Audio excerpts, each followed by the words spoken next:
बहुत बहुत धन्यवाद। भारत माता की, भारत माता की, भारत माता की। आज के इस महिला मोर्चा के हमारे बहुत ही जोश भरा कार्यक्रम, जिसको मैं कह सकता हूं, इस कार्यक्रम में हम सबके लिए अपनी शुभकामनाएं देने के लिए दिल्ली से विशेष तौर से हमारे बीच में पधारी हैं, जिनको आप लोगों ने, हम लोगों ने, पूरे देश ने, पूरी दुनिया ने एक बार नहीं अनेक बार टेलीविजन की स्क्रीन में देखा। जो भारतीय जनता पार्टी का पक्ष बहुत प्रभावी ढंग से रखती है, चाहे वो लोकसभा के अंदर की बात है, चाहे वो मीडिया के सामने बात है, चाहे वो जनसभा की बात है। प्रवक्ता के नाते आपकी एक अलग पहचान है और आजकल आपके पास जो महकमा है फॉरेन अफेयर्स का, यानी कि विदेश मंत्रालय का महकमा आपके पास, और साथ में आपके पास कल्चर का महकमा भी है। ऐसे हमारे दिल्ली से आज बहुत दूर यहां देवभूमि हिमाचल प्रदेश के पहाड़ में जंजैहली में पहुंची आदरणीय श्रीमती मीनाक्षी लेखी जी, जिनका आपने बहुत प्रभावी संबोधन अभी सुना, जो महिलाओं के बीच में प्रभावी ढंग से अपनी बात रखती हैं, तर्क के साथ रखती हैं। ऐसी हमारी महिला मोर्चा की प्रदेश की अध्यक्षा श्रीमती रश्मिधर सूद जी, जो हमारे टूरिज्म हमारा डिपार्टमेंट है, टूरिज्म बोर्ड की वाइस चेयरपर्सन भी हैं। जिला की हमारी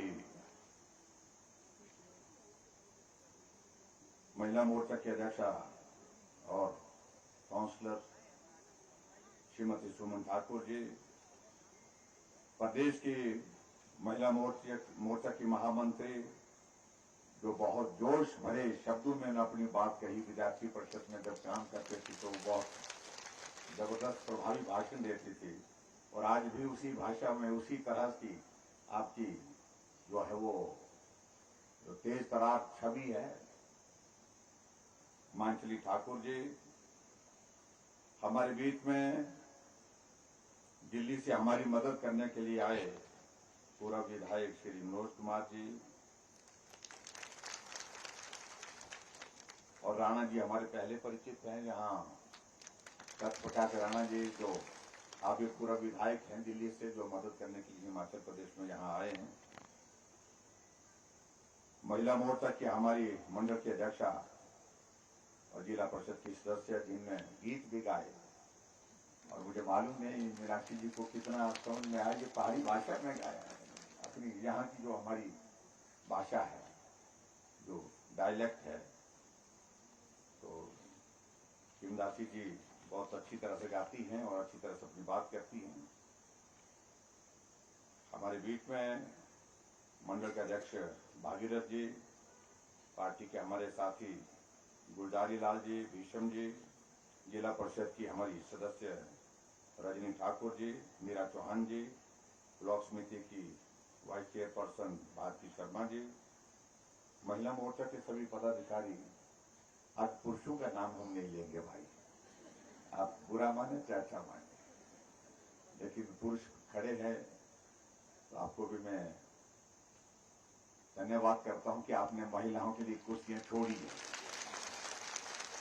और ये वक्त आने वाले समय में ऐसा और आगे आ सकता है, जबकि कुर्सी छोड़नी पड़ेगी। मुझे मालूम नहीं मोदी जी के दिमाग में कब आ जाएगी, तो बहुत सारे लोग यहाँ मंच पर भी बैठे हैं, तो उनको भी तो इसलिए सारी चीजें इस प्रकार की आने वाले समय में होनी है। और यहाँ हमारी मातृशक्ति, जो हमारी आबादी का 50% हिस्सा है, देश में, प्रदेश में, भाइयों बहनों और पत्रकार मित्रों, मुझे आज के कार्यक्रम में बहुत ज्यादा नहीं कहना है। एक लंबा अरसा हो गया था आप सबसे मिलने का,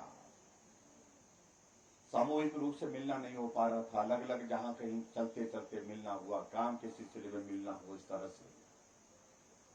लेकिन मुझे आज के इस कार्यक्रम में रहना इसलिए था कि मीनाक्षी जी दिल्ली से आ रही हैं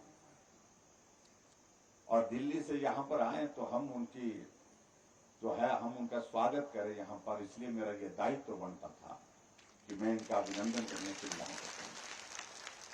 और उसके साथ दूसरी वजह ये बनती है कि सामूहिक रूप से मैं आप सबका आभार व्यक्त कर सकूं, क्योंकि आप सबके सहयोग से, समर्थन से, शुभकामनाओं से ये सफर जहां तक का हम कर पाए हैं, और इसमें हर कदम पर चट्टान की तरह हमारी माताओं बहनों का बहुत बड़ा योगदान है। और जब आप सबका सहयोग नहीं रहता तो मैं समझता हूं बहुत कठिन था। मैं मीनाक्षी जी से बात कर रहा था, ये ऐसा क्षेत्र भी रहा है जहां मुझसे पहले मेरी पार्टी की जमानतें जब्त होती थी, और आज मुझे इस बात को लेकर के सभी भाई बहनों का, आप सबका आशीर्वाद मिला। मेहनत की, कठिन काम था, मुश्किल था, जटिल था, लेकिन एक इरादे के साथ, मजबूत इरादे के साथ आगे बढ़े। और हमने एक बात कही थी कि हिमाचल प्रदेश में हमारे आने वाले समय में सराज विधानसभा क्षेत्र की हमारी महत्वपूर्ण भूमिका हो, और इसलिए हम हमेशा कहते थे शिखर की ओर सराज, और आज उसी नारे को हम कहते हैं शिखर की ओर हिमाचल। आप सबकी बदौलत ये सब संभव हुआ है, उसके लिए मैं आप सबसे बहुत धन्यवाद। जय राम जी को जय श्री राम, जय श्री राम, जय श्री राम, जय राम जी को जय श्री राम, जय श्री राम, जय श्री राम। अब जिम्मेवारी इस प्रकार की है, मेरा मन हो करके भी जितना समय मैं आप सबके बीच में देना चाहता हूं उतना नहीं दे पा रहा। कई बार आप लोग भी इस बात को लेकर के सोचते होंगे हमारी बात नहीं हो पाई, मुलाकात तो हुई लेकिन बात नहीं हो पाई। और कई बार तो ऐसी स्थिति हो जाती है कि आप लोग निराश भी हो जाते हैं। कई बार काम के सिलसिले में जिस तरह से आपको पहले मिलते थे, हम पहले मिलते थे, घर में आके मिलते थे, गांव में आके मिलते थे, बात करते थे, एक एक परिवार से इस तरह के रिश्ता हमने जोड़ा इस विधानसभा क्षेत्र में आप सबके साथ काम करते हुए। और जिस कारण से आप लोग जुड़ते गए, और आज जुड़ते जुड़ते आज इस विधानसभा क्षेत्र में हम हों चाहे ना हों, हम पहुंचे चाहे ना पहुंचे, हम काम करने के लिए आप सबके बीच में साथ में चल रहे हैं, नहीं चल रहे हैं, लेकिन उसके बावजूद आप लगातार चल रहे हैं, लगातार काम कर रहे हैं, उसके लिए मैं आप सबका बहुत बहुत धन्यवाद।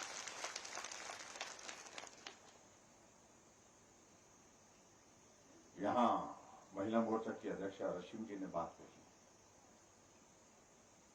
कि हम पूरे हिमाचल प्रदेश में घूम करके आ रहे हैं, बहुत सारे मंडलों में, शायद मेकर में 30 से ज्यादा विधानसभा क्षेत्र हो चुके हैं।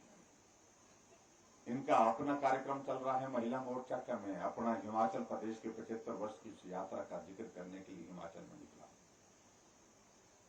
और अभी तक मैंने हिमाचल प्रदेश में 62 विधानसभा क्षेत्र का दौरा कर लिया, 62। 3 महीने से लगातार निकला।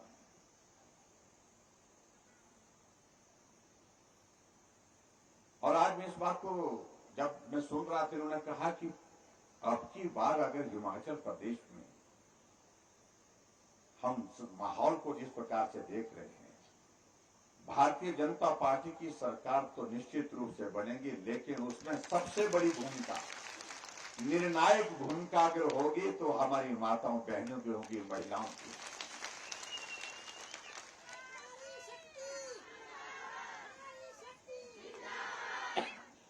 और इस बात को मैंने, ये तो महिलाओं के कार्यक्रम में, महिला मोर्चा के कार्यक्रम में जाकर के इस बात को देखी, लेकिन मैं पूरे विधानसभा क्षेत्र का जो कार्यक्रम होता है, हमने उसमें देखा पुरुषों से कहीं भी कम महिलाओं की संख्या नहीं है। अगर आबादी का आधा हिस्सा है तो पंडाल का आधा हिस्सा भी महिलाओं से भरा पड़ा हुआ है। महिला मोर्चा जिंदाबाद जिंदाबाद जिंदाबाद। और इसलिए जिंदाबाद जिंदाबाद जिंदाबाद। और इसलिए मैं भी इस बात को कह सकता हूं, ये अब की बार हमें पूरे हिमाचल प्रदेश में जाकर के जो देख रहे हैं उसमें एक चीज तो तय है, बाकी का वोट आएगा लेकिन महिलाओं का वोट कहीं नहीं जाएगा, सिर्फ भाजपा को।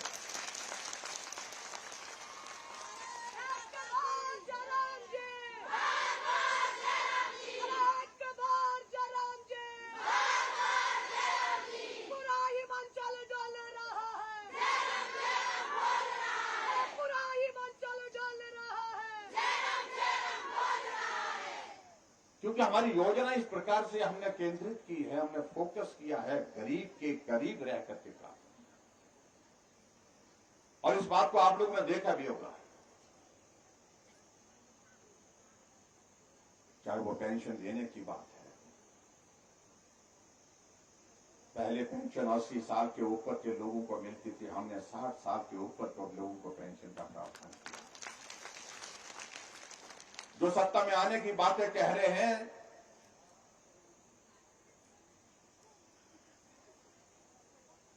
वो हिमाचल प्रदेश में 4 लाख लोगों को पेंशन देते थे, हम आज 7.5 लाख लोगों को पेंशन देते। वो 400 करोड़ रुपए पेंशन पर खर्चते थे, हम 1300 करोड़ रुपए खर्च कर रहे हैं। और उसके बाद महिलाओं के लिए क्या किया? हम कह सकते हैं हमने कुछ करने की कोशिश की है। हमने हिमाचल प्रदेश में महिला सशक्तिकरण की मैं बात कहूं, जब हमें हिमाचल प्रदेश में ग्रामीण विकास पंचायती राज मंत्री था 2010 में, अगर पूरे देश भर में दूसरे नंबर पर कोई प्रदेश ऐसा था जहां पंचायतों में महिलाओं को 50% आरक्षण दिया तो हिमाचल प्रदेश में उसने किया। और अगर आज की अगर मैं बात कहूं, हर घर में गैस का चूल्हा पहुंचाना काम कठिन था, लेकिन कभी भी हमारे विपक्ष के लोगों के ध्यान में नहीं आया। आज हिमाचल प्रदेश में गरीब से गरीब परिवार होगा, लेकिन घर के अंदर गैस का चूल्हा उसके भी होगा। 3,35,000 गैस के चूल्हे हिमाचल प्रदेश में होंगे। यहां हिमकेयर का जिक्र किया, यहां सहारा योजना का जिक्र किया, हमने और भी योजना बनाई। जो हमारी गरीब परिवार की बेटी है, उस गरीब परिवार की बेटी की, बीपीएल परिवार की बेटी जो है, जब उस बेटी की शादी होगी तो शादी के दिन हमने एक नई योजना बनाई, मुख्यमंत्री शगुन योजना। उस बेटी के लिए शादी के दिन 31,000 रुपए शगुन के रूप में उस बेटी को मदद कर। हमने कुछ दिन पहले कार्यक्रम बैजनाथ विधानसभा क्षेत्र में किया, और बैजनाथ विधानसभा क्षेत्र में हमने शगुन योजना के अंतर्गत जो है लाभार्थी उनको भी बुलाया। और उस कार्यक्रम में कुछ बेटियां थी जिनकी शादी हुई थी, जिनको शगुन योजना का 31,000 रुपए उनके खाते में गया। उनके साथ संवाद करने का अवसर प्राप्त हुआ, बात करने का अवसर प्राप्त हुआ। एक बेटी वहां पर मंच पर आई, तो मैंने उसको शुभकामनाएं दी, बहुत बधाई है आपको, शादी हुई आपको शुभकामनाएं आगे के जीवन के लिए। उसने धन्यवाद कहा, और उसके पश्चात मेरी इच्छा थी जानने की। मैंने कहा, तुमको शगुन योजना को बेटे जो 31,000 रुपए मिला, उसका आपने क्या किया? अपने खाते में डाला, अपने पति के खाते में डाला, खर्च कर लिए, क्या किया? उस बेटी ने कहा, पहले तो धन्यवाद किया कि मैं धन्यवाद करती हूँ कि आपने शगुन योजना के अंतर्गत हमारे लिए अपनी शुभकामनाएं भेजी और आशीर्वाद के साथ साथ 31,000 रुपए भेजा, शगुन भेजा। लेकिन जहां तक आप पूछ रहे उसका क्या किया, तो उस बेटी ने कहा खड़े होकर के कि वो पैसा मेरे खाते में आया, लेकिन मैंने खाते से उस पैसे को निकाल करके अपने पिताजी को दिया। सारा पंडाल इस बात को लेकर के थोड़ा आश्चर्यचकित। तो हमने कहा बेटे शगुन तो आपको दिया था, पिता को क्यों दिया? और उस बेटी ने कहा, पिताजी भी साथ बुलाए के बैठे थे सामने, ये मेरे पिताजी हैं, ये मजदूरी करते हैं। और पिता का भाव एक बेटी के लिए इस प्रकार का होता है, चाहे वो अमीर है, चाहे वो गरीब है, चाहे वो किसी भी वर्ग से संबंधित है, लेकिन पिता का भाव बेटी के लिए सदैव रहता है। उसको शुभकामना देने के लिए, उसके आशीर्वाद के लिए, उसको आशीर्वाद देने के लिए, उसका परिवार सुखी रहे, इस बात के लिए। पिता ने घर में परिवार में एक बात कही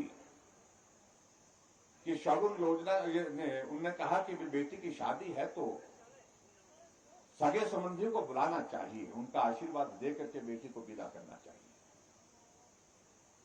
और गांव के जो नजदीक के जो साथी सहयोगी होते हैं उनको भी बुलाना चाहिए। लेकिन उसके लिए जब उनके भोजन का इंतजाम करना था, उसके लिए पैसे का प्रावधान करने के लिए प्रश्न लगा तो कि कैसे करेंगे। तो कुछ लोगों की सूची बनाई गई, कुछ लोगों से बातचीत की गई, रिश्तेदारों से, उनसे कहा गया कि थोड़ा आप मदद करिए, थोड़ा आप मदद करिए, बाद में आपका पैसा लौटा दे देंगे। और इस तरह से परिवार के लोगों ने थोड़ी थोड़ी मदद करके उस शादी के लिए वहां पर जो है वो कार्यक्रम में भोजन का इंतजाम किया। और बेटी ने सारा वो देखा। उस बेटी ने इस बात को कहा कि मेरे लिए पिता का आशीर्वाद ही बहुत कुछ है। मेरे मन में ख्याल आया कि मैं तो शादी करके दूसरे घर में जा रही हूं, लेकिन मेरे पिताजी जो उधार लिया पैसा है, उस पैसे से कई दिनों तक मजदूरी करते हुए उस कर्ज को अदा करते रहेंगे। ये मेरे लिए बहुत बड़ा बोझ होगा, ये मुझे नहीं करना चाहिए। और इसलिए मैंने अपने पति को बताया कि मैं ये करने जा रही हूं, और उन्होंने भी मुझे मना नहीं किया। मैंने जो 31,000 रुपया आया था और वो पैसा निकाल करके पिताजी के हाथ में दिया और कहा कि आपका आशीर्वाद ही बेटी के लिए पर्याप्त है, काफी है। जो आपने मेरी विदाई के लिए जिन लोगों को यहाँ पर बुलाया था, जो खर्चा हुआ, ये इसमें से जो मदद उसमें हो सकती है उन लोगों के, मैं नहीं चाहती हूँ कि आप मजदूरी करके उस ऋण को चुकता करें। आप कल्पना करिए एक बेटी का भाव अपने पिता के प्रति क्या हो सकता है, इसकी कल्पना कर सकते हैं, ये बेटी ही कर सकती है। अपनी योजना का मैं जिक्र करता हूं। कुछ लोग बोलते हैं कि क्या किया जा रहा है, आपने क्या किया जा रहा है। हमने गरीब लोगों के लिए किस प्रकार से मदद के रास्ते निकाले। एक सहारा योजना का जिक्र मैं आपके बीच में करना चाहता हूं। कार्यक्रम रखा था, अमर उजाला वालों ने कार्यक्रम रखा था शिमला में, और उनने लाभार्थियों को बुलाया था अलग अलग योजना के। तो एक महिला मंच पर बुलाई गई और उसके बारे में परिचय दिया गया कि ये महिला कांगड़ा जिला की, और इस महिला की शादी होने के बाद बेटा हुआ तो वो बेटा स्वस्थ नहीं था, अपाहिज था। घर चलता रहा, वो पालती रही, लेकिन दूसरी संतान हुई और वो भी वैसी ही। और उसके बाद उसका भी पालन पोषण चलता रहा, जो घर की परिस्थितियां थी। लेकिन जब तीसरी संतान हुई तो वो भी वैसी ही। और ऐसे कारण से क्या हुआ कि उसके पति ने उसको छोड़ दिया, पति छोड़ करके चला गया, और उस महिला के पास अपने आप स्वयं रह गई। और उसके पास जो है बच्चे, 3 बच्चे थे, और तीनों बच्चे अपाहिज थे। ऐसे में उसके लिए बड़ा प्रश्न ये हो गया कि अब मैं खुद मजदूरी पर जाऊं, काम करने के लिए जाऊं, इनके लिए इनका हाल चाल कौन पूछेगा, इनका हाल, इनको देखभाल कौन करेगा। और किसी आंगनबाड़ी की वर्कर ने जाकर के उनको बताया कि हिमाचल प्रदेश में मुख्यमंत्री ने एक योजना शुरू की है, जिस योजना को सहारा योजना कहते हैं, और उस योजना के अंतर्गत आपके इन बच्चों के लिए कुछ मदद हो जाएगी। और ऐसे में उसने कागज पत्र सारे उसके भरे, और भरने के पश्चात उनके तीनों बच्चों को मुख्यमंत्री सहारा योजना के अंतर्गत 3-3 हजार रुपए मिल रहा है, हर महीने का मिल रहा है, और 9,000 रुपए उनको हर महीने का मिल रहा है उस महिला को, उस बच्चों के कारण, और उससे वो पालन पोषण करती है। इसलिए मैं कहता हूं कि हमारी सरकार ने गरीब के करीब रह करके काम किया है। ऐसी एक नहीं अनेक योजनाओं का आप जिक्र कर सकते हैं। आज अगर महिलाएं यहां पर हैं, आबादी का आधा हिस्सा है, तो हमने तय किया कि हिमाचल प्रदेश में सरकारी बसों में किराया भी आपका आधा ही लिया जाएगा। एक बार जयराम जी, एक बार जयराम और आगे बढ़कर के हमने एक और निर्णय लिया, और वो निर्णय हमने हिमाचल प्रदेश में ये लिया कि हिमाचल प्रदेश में जो सेल्फ हेल्प ग्रुप जो है, छोटे छोटे जो अपना काम शुरू कर दिया है, उन महिलाओं ने अपना रोजगार का जरिया खड़ा कर दिया, उनको मदद करनी चाहिए। हमने 40,000 रुपए रिवॉल्विंग फंड दे करके उनको मदद कर रहे हैं, और उसके कारण कई जगह वो अपना काम बहुत बेहतर करते हैं।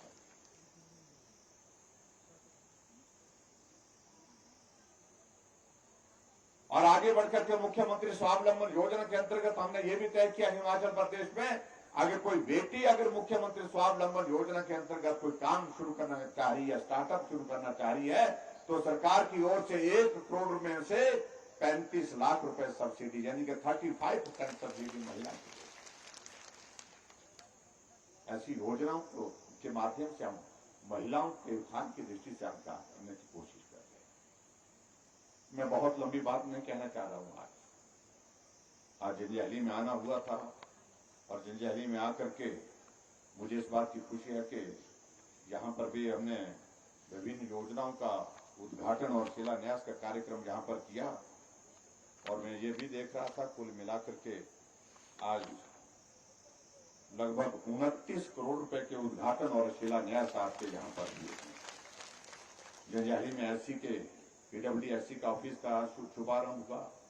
जंजैहली में हमने पीडब्ल्यूडी का रेस्ट हाउस यहाँ सामने बना करके तैयार किया, बहुत सुंदर वो भी बन करके तैयार हुआ, उसके लिए भी बधाई देता हूँ। 4 करोड़ 15 लाख की लागत से जंजैहली में इंडोर का स्टेडियम हमने बना करके 6 करोड़ की लागत से बना करके तैयार किया, उसके लिए भी बहुत बहुत बधाई देता हूँ। और उसके साथ साथ में यहाँ पर जंजैहली में जो हमने हॉस्पिटल की बिल्डिंग जिसका शिलान्यास हमने किया था, और आज वो भवन बन करके तैयार हुआ 11 करोड़ की लागत से, उसका भी आज उद्घाटन किया जंजैहली में हॉस्पिटल का। और इस तरह से अलग अलग चीजों को लेकर के हमारा खावड़ी में नेत्र पार्क का हमने 3.5 करोड़ की लागत से शिलान्यास किया, और हमारी खोड़ाथाट में जाकर के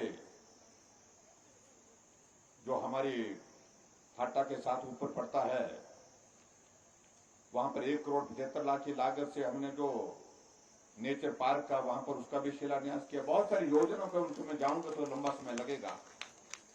और आज मुझे इस बात की भी खुशी है कि जिन योजनाओं के माध्यम से यहाँ इस राज्य विधानसभा क्षेत्र के विकास के लिए हमने आगे बढ़कर के काम करने की कोशिश की है, लगभग वो मतलब पूरी हो गई है, काफी स्कीमें उसमें पूरी हो गई है। लेकिन आने वाले समय के लिए मैं आप सबसे ये निवेदन करना चाहूंगा, अब हम चुनाव के काफी करीब है, बिल्कुल करीब है, तो यहाँ का जिम्मा जैसे पहले भी आप संभालते रहे हैं, तो उस तरह से आपको संभालना होगा। और ये ठीक कहा यहाँ पर किमदासी जी ने कि मुझे कहा कि आप हिमाचल संभालिए, इस स्वराज को हम संभालेंगे। ठाकुर साहब आगे बढ़ो, हम तुम्हारे साथ हैं। ठाकुर साहब आगे बढ़ो, हम तुम्हारे साथ हैं। और मुझे मालूम है इस बात को लेकर, जहां मातृशक्ति निकल पड़ती है वहां कोई रास्ता रोकने की हिम्मत नहीं कर पाता है, ये पक्की बात है। और मैं दावे के साथ कह सकता हूं, अब की बात पूरे हिमाचल प्रदेश में मातृशक्ति का बहुत बड़ा योगदान, सबसे बड़ा योगदान हिमाचल प्रदेश में सरकार को फिर से सत्ता में लाने का है। और जहां तक बात रही रिवाज की, रिवाज के सिलसिले में मुझे सिर्फ इतना कहना है, आदरणीय प्रधानमंत्री नरेंद्र मोदी जी का हिमाचल के साथ बहुत बड़ा स्नेह है।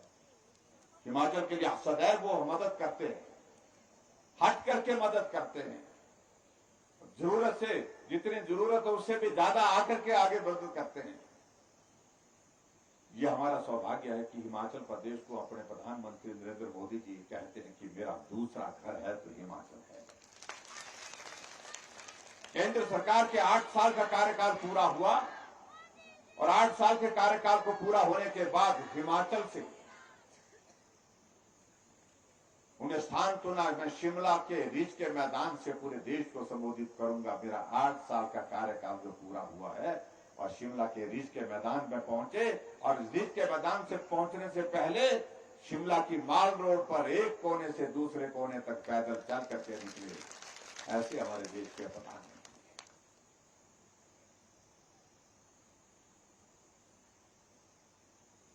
उनके एहसान को हम कभी जीवन में चुकता नहीं कर सकते। हर कदम पर हिमाचल प्रदेश के लिए मदद मिली और आने वाले समय में मुझे आप सबके बीच में सिर्फ इतना कहना है कि हमारा लक्ष्य एक होना चाहिए। इस केंद्र की सरकार मजबूत होनी चाहिए, नरेंद्र भाई मजबूत होने चाहिए और इसलिए हिमाचल प्रदेश में भारतीय जनता पार्टी की सरकार बहुत जरूरी है, बहुत जरूरी है और बहुत ही जरूरी है।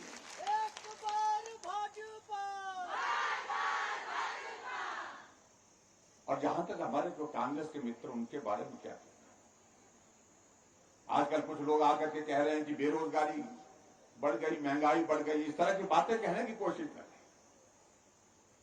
और इनके नेता श्रीमान जी निकले हैं आजकल भारत जोड़ो अभियान पर और कांग्रेस के नेता निकले हैं कांग्रेस छोड़ो अभियान पर। निकलते निकलते गोवा में 8 विधायक कांग्रेस छोड़ के भाजपा में शामिल हो गए। हिमाचल प्रदेश में इन्होंने एक अध्यक्ष बनाए, एक अध्यक्ष के साथ चार जो है वर्किंग प्रेसिडेंट बनाए। एक वर्किंग प्रेसिडेंट कुछ दिन पहले आ गए हमारे साथ में, पवन काजल जी कांग्रेस पार्टी छोड़ करके कांग्रेस के विधायक हैं, भाजपा में शामिल हो गए। और नालागढ़ के विधायक वो भी लखविंदर राणा जी, वो भी कांग्रेस के वाइस प्रेसिडेंट थे, वो भी कांग्रेस पार्टी छोड़ के भाजपा में शामिल हो गए। और पिछले कल इनके दूसरे कांग्रेस के वर्किंग प्रेसिडेंट हमारे जो चंबा जिला से ताल्लुक रखते हैं, हर्ष महाजन जी कांग्रेस पार्टी छोड़ करके भारतीय जनता पार्टी में शामिल। बचा ही कुछ नहीं। पूरे देश भर में आप अंदाजा लगाइए क्या स्थिति बनी है। और इसलिए भी इस बात को मैं कह सकता हूं, जो रिवाज बदलने की बात कही है हमने हिमाचल प्रदेश में, हम रिवाज बदलने की बात सिर्फ हिमाचल में नहीं कह रहे हैं, कि रिवाज पूरे देश में बदल गया। अभी जिन 5 प्रदेशों में चुनाव हुए, उत्तराखंड में चुनाव हुआ, कभी सरकार नहीं बनी थी 5 वर्ष के बाद किसी एक दल की। अब की बार भाजपा की सरकार थी, फिर भाजपा की सरकार बनी, रिवाज बदल गया। उत्तर प्रदेश में 37 वर्षों से कोई सरकार 5 वर्ष से ज्यादा नहीं चलती थी, हर बार 5 वर्ष के बाद बदल जाती थी। अब की बार योगी जी थे, योगी जी फिर आ गए, रिवाज बदला ना। गोवा में फिर भाजपा की सरकार, रिवाज बदला। मणिपुर में फिर भाजपा की सरकार, फिर बदला रिवाज। हरियाणा में कभी सरकार बनती थी, जमानत जब्त होती थी ज्यादा सीटों पर, लेकिन दूसरी बार सरकार चल रही है, रिवाज बदला है। तो हिमाचल प्रदेश में भी रिवाज बदलेंगे और हम बदलेंगे। कुछ लोगों ने, नेताओं ने भाषण दिए कि ये तो बड़े बड़े लोग नहीं कर पाए। जयराम ठाकुर तो किस खेत की बोली है, हमें जो मर्जी कहें, लेकिन कुछ काम मैं उनको कहना चाहता हूं कि सारे काम बड़े लोगों से नहीं होते हैं, कुछ काम छोटे लोग भी करते हैं। आओ हम सब छोटे लोग मिलकर के आज तय करते हैं कि अब की बार हिमाचल प्रदेश में हम रिवाज बदल करके छोड़ेंगे और हिमाचल प्रदेश में फिर भारतीय जनता पार्टी की सरकार को सत्ता में लाएंगे। इतना ही मुझे आज के इस कार्यक्रम में आप सबके बीच में कहना है। ये श्राद्ध विधानसभा क्षेत्र हर गांव में जाकर के, घर घर में जाकर के, पैदल चलते, चढ़ाई चढ़ते, चढ़ाई उतरते हुए जिंदगी का बहुत बड़ा हिस्सा गुजरा है। और उस वक्त कोई साथ में चलने वाले लोग थे, तो यही मैं देख रहा हूं कि यही आप लोगों में से बहुत सारे चेहरे ऐसे हैं, उस चढ़ाई को उतरने वाले, चढ़ाई को चढ़ने वाले लोग साथ थे, माताएं बहनें साथ थी। जब हम कहते थे आप काम करिए, आपके लिए मुश्किल है, लेकिन उसके बावजूद भी सारा काम छोड़ करके हमारी बहनें पार्टी का झंडा उठा करके हिमाचल प्रदेश में हर गांव में निकलती थी। और मेरे श्राद्ध विधानसभा क्षेत्र में आप सब में से बहुत सारे ऐसी महिलाएं हैं, ऐसी हमारी बहनें हैं जिन्होंने घर छोड़ करके 15 दिन के लिए घर छोड़ करके काम किया है। उसके लिए मैं आप सबका बहुत बहुत आभार व्यक्त करता हूं। हम जीवन में एहसान पुख्ता नहीं कर सकते। और इसलिए मैं आप सबके बीच में इतना कहना, जैसे मैं पहले आप सबके बीच में चलता था, आपके बीच में रह करके काम करता था, आपसे मिल करके काम करता था, उसमें थोड़ी कठिनाई मुझे आएगी कि मुझे पूरे हिमाचल प्रदेश में घूमना है, पूरे हिमाचल प्रदेश में जाना होगा। तो यहां जयराम ठाकुर बन करके आप सब काम करेंगे, यही मेरा निवेदन है। और फिर आगे का दौर आएगा, किसी के काम में अगर कमी रहेगी तो हम यहां करेंगे, उसको पूरा करेंगे। जहां जिस रूप में मदद हो सकती है उस तरह से मदद करेंगे। इतना मैं आप सबके बीच में कहना चाहता हूं। और मैं इस राज विधानसभा क्षेत्र का जिम्मा अपनी माताओं बहनों के ऊपर छोड़ करके जा रहा हूं। इस राज जिताने का जिम्मा आपके ऊपर है और हिमाचल जिताने का जिम्मा हमारे ऊपर है। और एक सराजी को एक मौका मिला है और सही मायने में अगर जिस काम को कोई नहीं कर पाए आज से पहले, सरकार को फिर से दोबारा नहीं बना पाए, अगर ये सराजियों के हाथ से ये काम होगा तो लंबे समय तक के लिए इतिहास में ये दर्द रहेगा कि कौन थे तो सराजी ठाकुर। एक बार जयराम जी, एक बार जयराम जी। इसलिए आप सबकी शुभकामनाएं लेकर के आगे बढ़ो जयराम जी, अब आगे बढ़ो। आप सबकी शुभकामनाएं लेकर के हम आगे बढ़ेंगे, निश्चित रूप से बढ़ेंगे। और मुझे पूरा भरोसा है जहां आपका आशीर्वाद है कोई बाधा नहीं आ सकती, कोई रास्ता नहीं रोक सकता है। इतनी बात कहते हुए एक बार मीनाक्षी जी का फिर मैं यहाँ सराज विधानसभा क्षेत्र में आने के लिए आपका अभिनंदन करता हूँ, आपका स्वागत करता हूँ। आपका समय हमको मिला, आपका बहुत बहुत आभार। नमस्कार, जय हिंद। धन्यवाद मोदी जी। महिलाओं से एक बार दोबारा निवेदन है कि वो कृपया अपनी कुर्सी छोड़कर न जाए। सिर्फ आधा घंटा और चाहिए आप बहनों से। जिंदगी की असली उड़ान बाकी है, जिंदगी के कई इम्तिहान बाकी है। अरे अभी तो नापी है मुट्ठी भर जमीन, अभी तो सारा आसमान बाकी है। देव कमरुनाथ और माता शिकारी, देवी बगलामुखी और सराज के समस्त देवी देवताओं के आशीर्वाद से सीएम साहब जी को महिला मोर्चा एडवांस में हिमाचल प्रदेश का मुख्यमंत्री बनने की बधाई और शुभकामनाएं देता है। मीनाक्षी लेखी जी, माननीय केंद्रीय विदेश राज्य मंत्री, आप मूलतः दिल्ली की रहने वाली हैं। आप पेशे से वकील भी है और देश की, विदेश की और सांस्कृतिक राज्य मंत्री है। आप मोर्चा के विभिन्न दायित्व का निर्वाह कर चुकी हैं। वर्तमान में आप विदेश और सांस्कृतिक राज्य मंत्री है। आपका हिमाचल प्रदेश के सिराज में पधारने पर यह महिला मोर्चा सिराज मंडल आपका तहे दिल से हार्दिक अभिनंदन व स्वागत करता है। निवेदन रहेगा मीनाक्षी जी से कि वो मंच पर आए और हम सभी महिलाओं का मार्गदर्शन करें। जय श्री राम, जय श्री राम, जय श्री राम। मीनाक्षी जी को जय श्री राम, जय श्री राम, जय श्री राम। बहुत बहुत धन्यवाद आदरणीय जयराम ठाकुर जी, हमारे प्रदेश अध्यक्ष रश्मिधर सूद जी, मंजली ठाकुर जी, खिमी दासी जी, सुमन ठाकुर जी, रजनी जी, कला जी, लता जी, सम्मानित मंच और मेरी प्यारी प्यारी बहनें। मैं खुद महिला मोर्चा से मेरी राजनीतिक शुरुआत हुई। आज अपनी बहनों के बीच आकर वापस वही एहसास मन में आ रहा है। लेकिन देवी पक्ष के अंदर जब पितृ पक्ष समाप्त हुआ और देवी पक्ष शुरू हुआ तो देवी पक्ष में देवियों के दर्शन उपलब्ध हो और देवियों का आशीर्वाद प्राप्त हो तो मेरे भाई का जीतना अनिवार्य ही है। आप सबने आज आशीर्वाद देकर हमारे भाई को जिताने का वायदा किया है। मैं आप सबके चेहरों से, आप सबकी हिम्मत से, आप सबके नारों से ये अंदाजा सही मायने में लगा सकती हूँ कि देश की देवी शक्ति ने अगर तय कर लिया तो उसको कोई भी नहीं बदल सकता और असुर तो बिल्कुल ही नहीं बदल सकते। मीनाक्षी जी को जय श्री राम, जय श्री राम, जय श्री राम। देवताओं पे, जय श्री राम, जय श्री राम, जय श्री राम। देवताओं पे भी जब मुश्किल आई थी तो देवी शक्ति ने ही उनको बचाया था। आज अगर असुरों का आक्रमण हिमाचल पर होगा तो क्या देवी शक्ति बाहर नहीं निकलेगी? देवी शक्ति ही बचाएगी, क्योंकि देवी का जन्म ही असुरों को नाश करने के लिए और देवताओं की रक्षा के लिए हुआ है। और ये वो देवियां हैं जिन्होंने हिमाचल की रक्षा की, सपूतों को जन्म दिया, भारत की रक्षा की, और ऐसे ही हिमाचल के पुत्र और हम सबके भाई जयराम ठाकुर जी को आज आशीर्वाद आपका प्राप्त हुआ है। और वो आशीर्वाद कोई फ्री फंड में नहीं देती है। हमेशा मैं कहती हूँ कि महिला शक्ति बहुत समझदार है।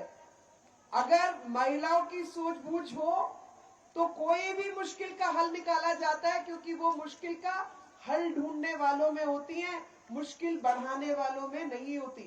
परिवार को जो महिला चलाती है, जो बड़े बुजुर्गों की सेवा करती है, जो बच्चों का पालन पोषण करती है, और ठाकुर जी ने जब बात बताई उस महिला की, उस बच्ची की, जिसको वो कहते ने ना जेड़ी तिया जानगी ओ क्योर पेके डोलंगी, तो पेके दे क्योर डोलन वाली जेड़ी गल है उन्हें आगे करते हुए कि वो अपने माता पिता के परिवार का भी ध्यान रखती है और ससुराल का भी ध्यान रखती है। ये बैलेंस करने की जिस महिला में शक्ति है वो अच्छे बुरे की समझ रखती है। और वो अच्छे बुरे की समझ कि वो सरकार जो केंद्र में बैठी है, जिसको आपका एक और भाई नरेंद्र भाई मोदी चला रहे हैं और दूसरा भाई जयराम ठाकुर जी दूसरी सरकार चला रहे हैं, जो कि उस बड़ी टीम का हिस्सा है।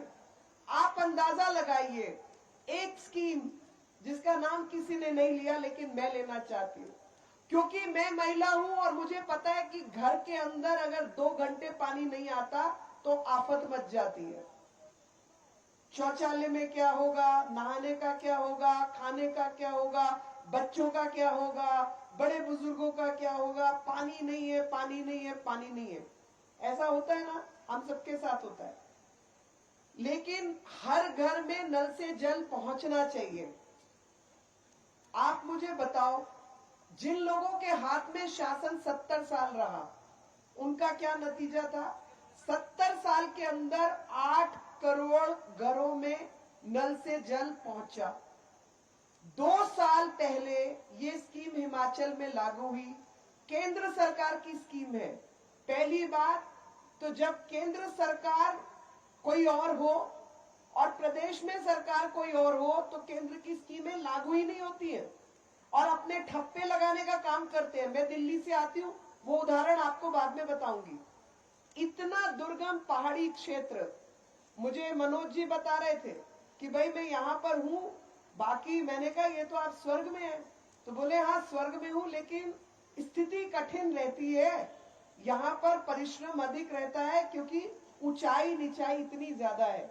ऐसे दुर्गम स्थान पर जिन लोगों ने 70 साल में 8 लाख घरों में पानी पहुंचाया, आज मेरे 2 भाइयों ने, केंद्र में बैठे नरेंद्र भाई मोदी ने और प्रदेश में बैठे जयराम भाई ठाकुर ने, आज 8 करोड़ 64 लाख घरों में 8 करोड़ 64 लाख घरों में 2 साल के अंदर पानी पहुंचा दिया है। और मैं दिल्ली से आती हूँ जी, समतल क्षेत्र, एक और नई पार्टी यहाँ पे नाटक करते घूम रही है, तो मुझे लगा मेरी बहनें जो समझदार है उनको ये बताना जरूरी है कि दिल्ली के पटेल नगर में समतल है जी, बिल्कुल प्लेन धरती है, वहां पे टैंकरों के ऊपर FIR करवानी पड़ती है और हर गली 10,000 रुपए देती है तो टैंकर आता है पानी का। ये माफिया चलता है वहां पे। तो हमने कुछ अच्छे नसीब वाले हैं, कुछ सोच समझ वाले हैं कि हम सही व्यक्ति को चुनते हैं तो सही काम भी होते हैं, गलत व्यक्ति को चुनेंगे तो वो गलती का आज तक नुकसान हम भुगत रहे हैं, लेकिन सही व्यक्ति को चुनते हैं तो उस सबका फायदा भी पूरे समाज को मिलता है। और इसीलिए मैं मानती हूँ कि दारू की बोतल पर बहनों की वोट नहीं बिकती जी। बिकती है। लेकिन दिल्ली में आपको पता है, एक्साइज की ऐसी पॉलिसी लेके आए, हर स्कूल के पास ठेका खोल दिया, हर घर के पास ठेका खोल दिया, हर बाजार में ठेके खोल दिए, जहां से औरतों का निकलना बढ़ना बंद करवा दिया। और करोड़ों का घोटाला किया, वो अलग है। ये नीति लाने वाले लोग और पूर्व में इस प्रदेश को चलाने वाले लोग एक ही थैली के चट्टे बट्टे हैं, कोई अंतर नहीं है। वहीं से निकले हुए यहाँ पे पहुंचे हैं, वहां भ्रष्टाचार किया, यहाँ भी भ्रष्टाचारी कर रहे हैं। वायदा कुछ और असलियत कुछ और। असलियत ये है कि 80% से ज्यादा काम केंद्र सरकार करती है दिल्ली में, क्योंकि वो हमारी राजधानी है, पूरे देश के लोग वहां रहते हैं। लेकिन वहां पर ये कहना, पंजाब में आके कहना 1000 रुपया खाते में डलेंगे, भाई यहाँ 1700 खाते में आ रहा है ना। वहां झूठा वायदा कर रहे हैं। वहां पे जो हमारे दिव्यांग भाई बहन हैं, जो हमारी बुजुर्ग माताएं बहनें हैं, उनको पेंशन नहीं मिल रही है। केंद्र सरकार की योजनाएं लागू नहीं हो रही हैं। आप सब खुश नसीब हैं, और ये बात मैं बड़े गर्व के साथ कहती हूँ। आयुष्मान भारत योजना केंद्र सरकार में बैठे नरेंद्र भाई मोदी लेके आए। 5 लाख रुपए हर परिवार को इंश्योरेंस मिलेगी। मैंने अपने जीवन में, जैसे जयराम ठाकुर जी की आपने बात बताई, नरेंद्र भाई मोदी जी के जीवन कथा हम सब जानते हैं कि जिन्होंने गरीबी देखी है, जिन्होंने मुश्किलें जिंदगी में सामना करके यहाँ बैठे हैं, उनको मालूम है कि अगर घर का पैसे कमाने वाला आदमी या घर की महिला बड़ी भारी बीमारी में फंस जाए, तो वो घर, मकान, दुकान बिकने की नौबत आ जाती है जी। किसी को हार्ट पेशेंट हो, किसी की किडनी फेलियर हो जाए, किसी को कैंसर हो जाए, तो उस परिवार को देखने वाला कोई नहीं होता। ऐसे तमाम परिवारों को उस मुश्किल से निकालने के लिए आयुष्मान भारत योजना केंद्र सरकार लेके आई। उसको 100% लागू करवाया जयराम ठाकुर जी ने। दिल्ली के अंदर ये योजना नहीं है जी। दिल्ली में आयुष्मान भारत योजना नहीं है। और जो लोग बच गए, उन लोगों को बचाने के लिए ये हिम केयर योजना भी हमारा भाई लेके आया कि जो बचे हुए लोग हैं उन्हें हिम केयर का फायदा हो जाए। दिल्ली में प्राइमरी हेल्थ सेंटर के नाम पे मोहल्ला क्लिनिक बनाए। जो छप्परेल होता है ना, वैसे खोखे खड़े करने पे 45 लाख 50 लाख रुपया खर्चा है। और पल्ले कुछ नहीं, ना खून की जांच होती है, ना वहां पे नर्स है, ना वहां बंदे को भर्ती किया जाता है। कोई प्रेग्नेंट औरत पहुंच जाए तो अल्ट्रासाउंड, बाकी चीजों की कोई फैसिलिटी नहीं है। एक कभी डॉक्टर होता है, कभी वहां गाय भैंस बकरी बंधी हुई होती है। ये हालत है जी। और आज क्योंकि बहनों के बीच में हूं, तो बहनों के दिल की बात जरूर करना चाहती हूँ। जब 2014 का चुनाव हुआ, मेरा पहला चुनाव था जिंदगी का। मैंने तो जिंदगी में चुनाव नहीं लड़े। क्लास मॉनिटर भी ऐसी ही बन जाती थी, उसमें भी इलेक्शन नहीं लड़ती थी। तो मेरे को तब मन में दुख होता था।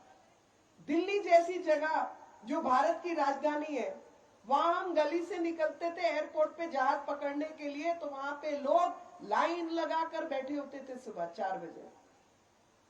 बच्चे, औरतें, आदमी ऐसे लाइन लगा के बैठे होते थे शौचालय के लिए। जमीन पर शौचालय, वहां पर सारे ऐसे सड़क पे बैठे होते थे।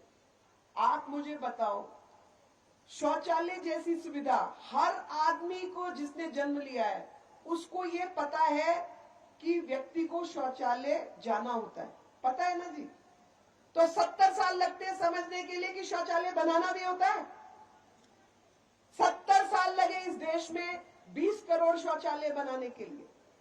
70 साल। शौचालय जाना सबको पता है, मगर कहां जाना है वो नहीं बनाना है। उस तक चीज पे काम नहीं हुआ।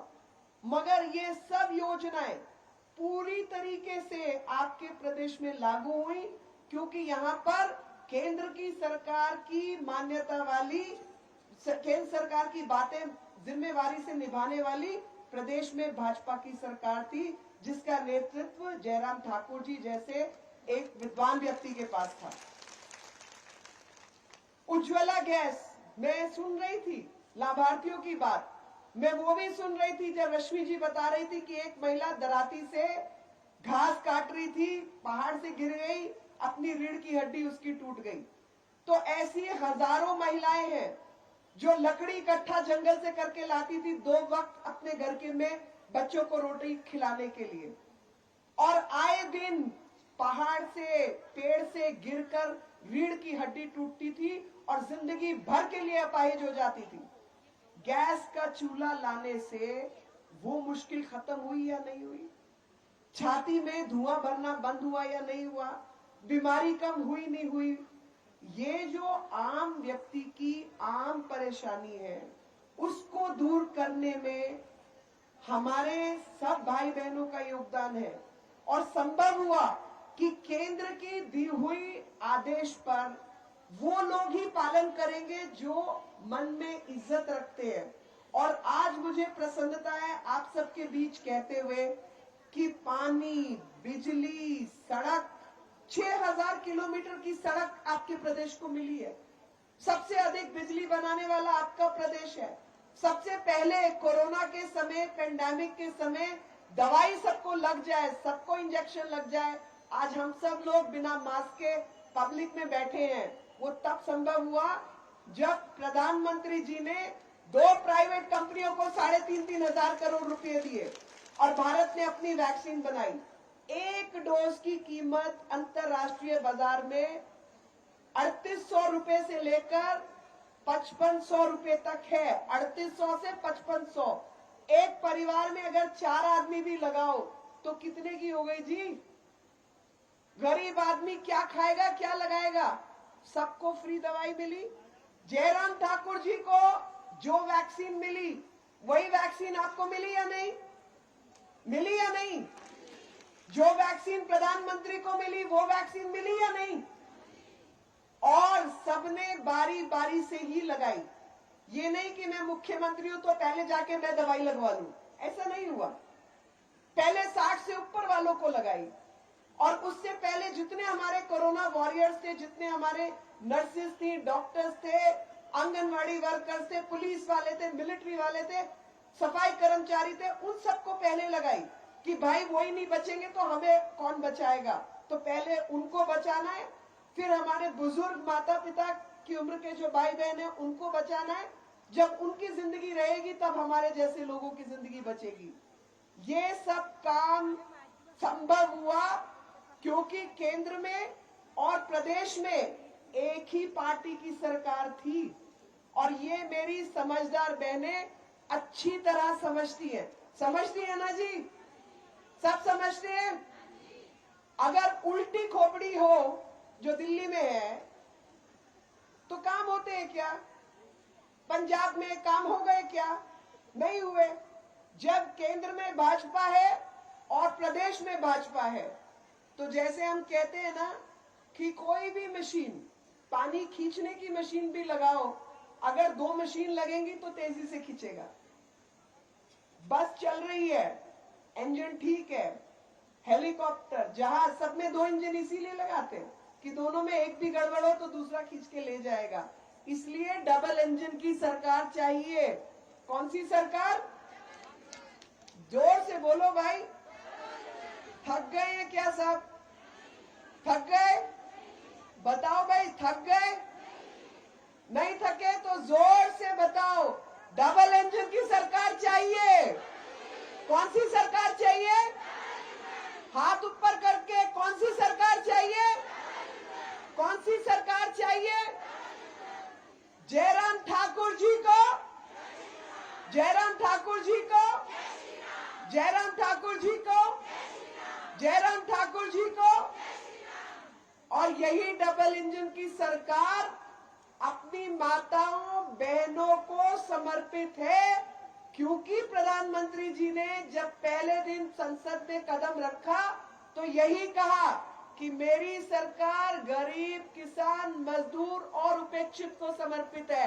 और मुझे लगता है किसी भी प्रदेश में अब तक महिलाएं उपेक्षित रही हैं, तो इसलिए जितनी महिलाओं की परेशानियां थी आज तक किसी सरकार ने उन पर ध्यान नहीं दिया, लेकिन इस डबल इंजन की सरकार ने ध्यान दिया।